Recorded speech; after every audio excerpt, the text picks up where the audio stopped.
May tanong sa akin, "Good day po, Boss Rai. Hide my identity po. May loan po ako sa bugok na Ola. Mag-due date na po ako itong August 12 po. Multiple loan po. Naghaharas po ba ang bugok na Ola o nagpo-post sa Facebook page? Natatakot po ako na baka ipahiya po ako o tawagan na sa phone book ko po. Sana po ma-help nyo po ako." Alright, napakagandang mensahe po nito.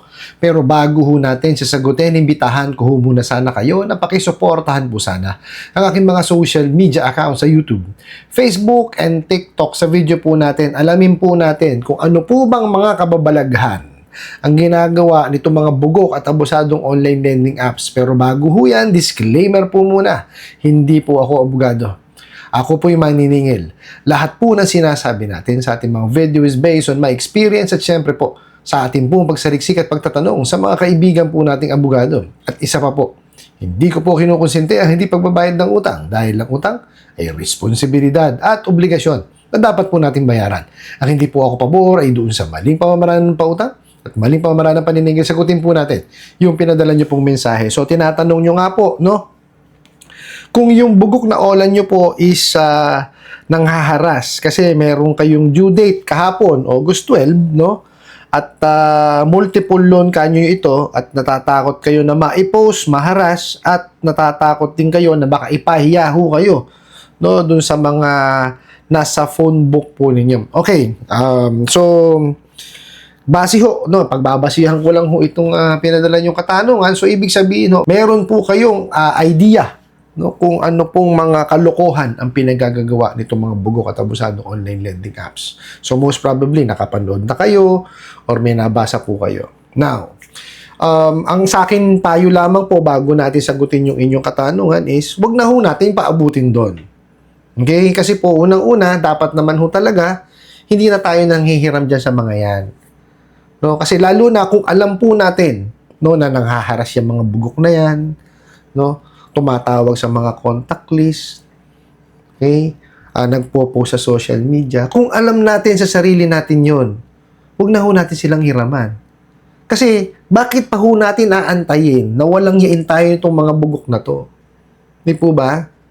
Uulitin ko po yung sinasabi ko ng mga nakaraang kong pong video, no? Hindi po worth it na manghiram dito sa mga bugok na to. Kasi, tingnan nyo ho, ang problema, nandyan na po yan. Okay? Let's say, nagipit. So, yun lamang po ang problema natin, nagigipit tayo, wala tayong pera. Diba? Pero pag pinasok po natin yung mga bugok na yan, okay? Nakahiram tayo ng konti. Pero walang yain tayo, pero iaharas. Diba? Mumurahin ka yan.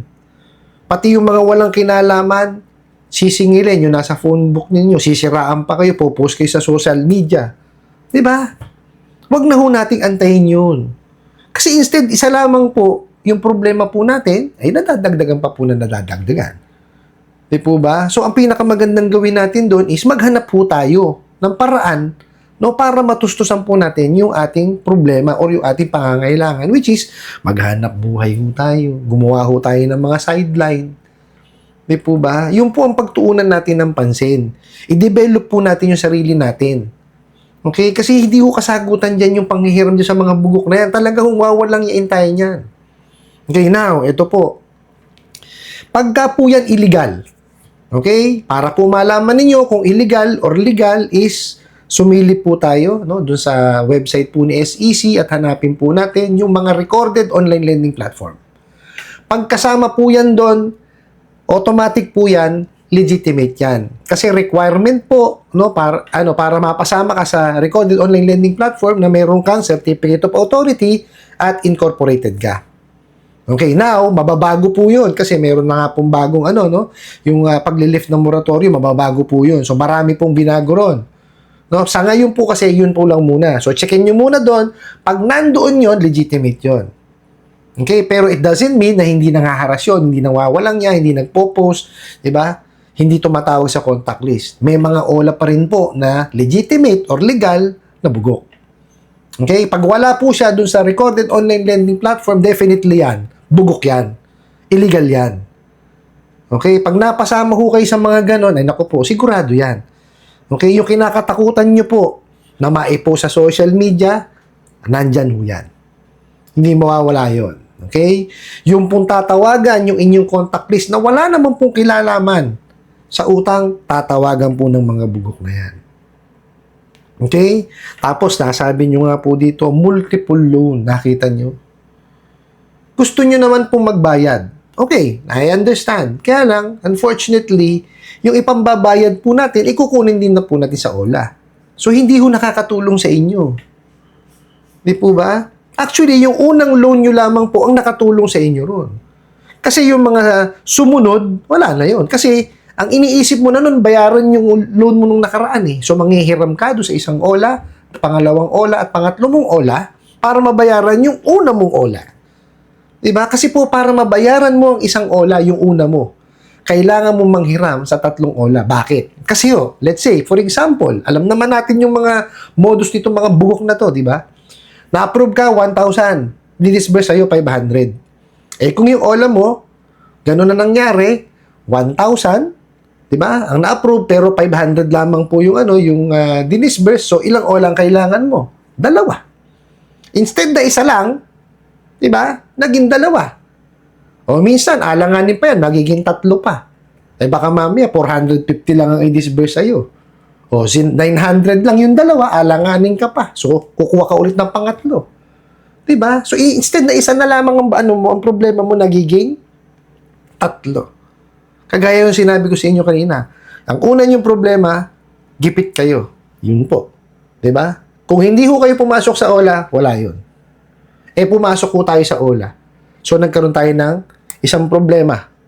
Okay? Yung pangalawang problema doon, iaharas ka. Mumurahin ka, wawalang yaing ka. Okay? Pangatlo, ipopost ka sa social media. Pang-apat, tatawagan yung mga nasa contact list mo. Diba? Tapos kung anong pananakot pa ng mga may dadating na pulis, na sheriff, diba? Meron ka ng warrant of arrest.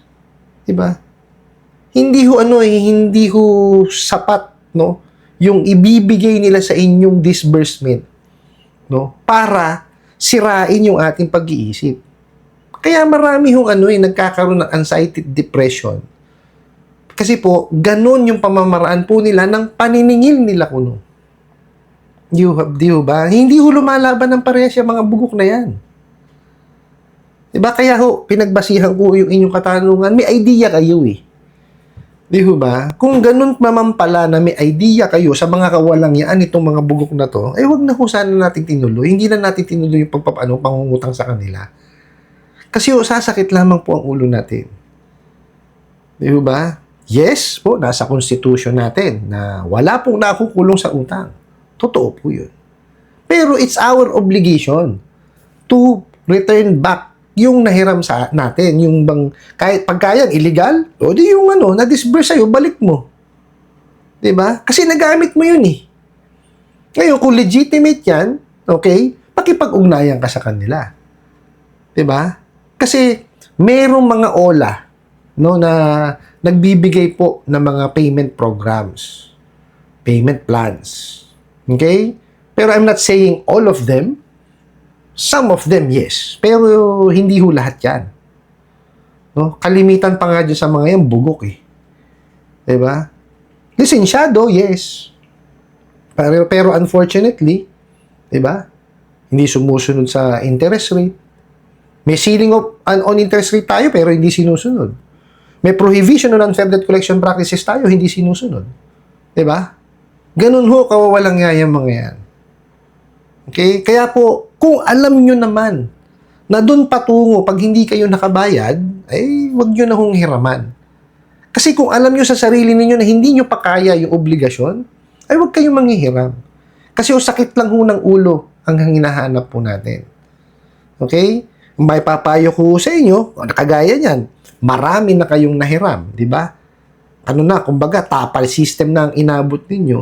O ihinto nyo na ho doon, wag na ho kayong manghihiram ulit. Diba? Sabi nyo nga, yung due date nyo, August 12. O, so definitely, marami na ho kayo nare-receive na tawag ngayon yan, na panghaharas niyan. Messages, tsaka emails. Di po ba? Hindi mo matatapos yan. Kasi meron tayong obligasyon sa kanila eh. So, hinto nyo na yung tapal system, maghanap po tayo ng hanap buhay, okay? Kung meron tayong hanap buhay, pagtuunan ho natin yon, no? Para po yung kinikita natin doon, ma-provide natin sa ating pamilya, and syempre po, magtatabi tayo para mabayaran sila. Okay po? Ganun po ang gawin po natin. Kasi hindi naman ho natin malulusutan yan or matatakasan. Okay? It's still our responsibility to pay them. Okay, kagaya ng sinabi ko kanina, pagka po yan illegal, kung ano lamang po, yung dinisburse, yun lamang po ang bayaran po ninyo. Now, kung yan ay legitimate, coordinate with them. Okay, makipag-ugnayan kayo sa kanila, makipag-usap kayo. Email po ninyo. Sabihin nyo yung pinagdadaanan nyo.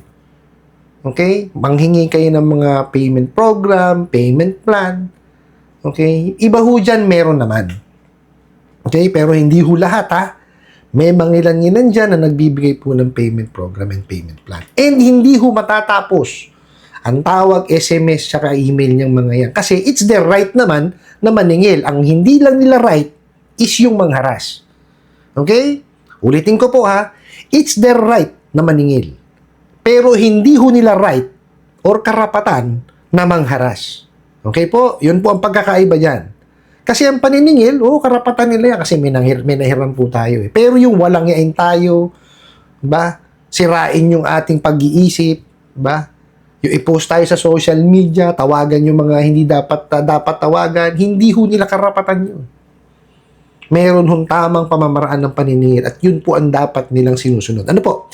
I hope nasagot ko po itong katanungan na to at sana po'y makatulong. Maraming salamat po sa inyong walang sawang pagsuporta at panonood sa aking mga video. Maraming salamat po sa inyong pag-like, pag-share, pag-comment at pagtatanong. And kunin ko na rin po itong opportunity na to na imbitahan po sana kayo na pakisuportahan po sana ang aking mga social media accounts sa YouTube, Facebook, and TikTok. Hanggang sa muli po. Iyon lang.